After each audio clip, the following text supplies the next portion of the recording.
i ka kundërshtu dhe nuk i ka votu.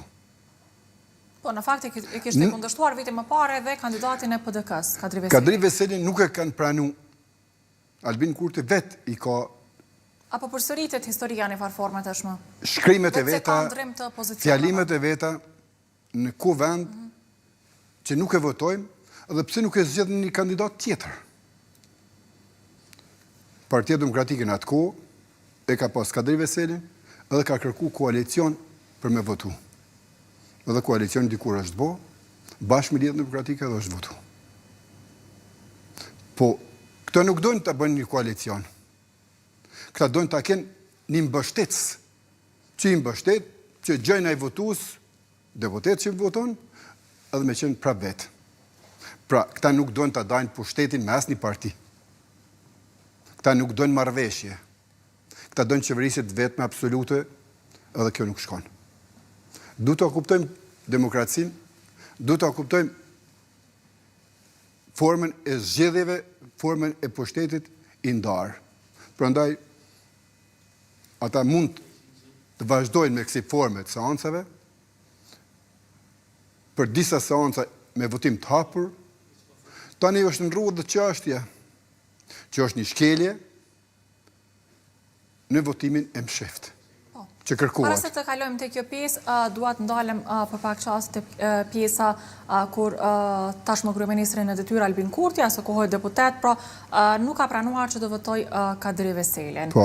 Është një lloj hakmarrje në thonjza tashmë kjo e PDK-s. Jo. Si për t'ja kthyer në farformë. Jo.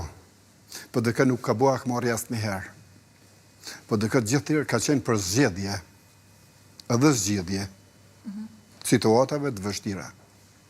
Dhe ka marrë përgjegjësi për zgjedhjet situatat të vështira. Çdo herë, e gatshme.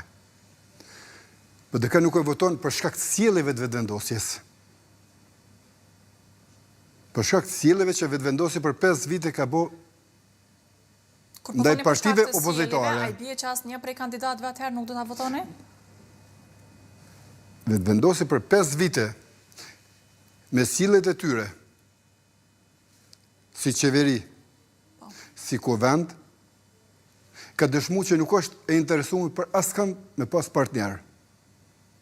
Derisa i ka fy, i ka përçmu, i ka sha, në të kuptimin më banal të fjalës, edhe deputetët, edhe gjithë institucionet tjera për keqpërdorim, shkelje të ligjit, sundim të ligjit, ajo ka ardhë, po të njëjtën kohë, ka bësh shkelje të ligjit, me raste e raste. Ka bësh korrupsion, marramendës, ka rrit energjinë elektrike, që sot qytetarët dhe bizneset nuk kanë mundësi më ta paguajnë. E ka rrit varfërinë, edhe e ka bëu jetën pa durueshme në Kosovë. Kështu që tani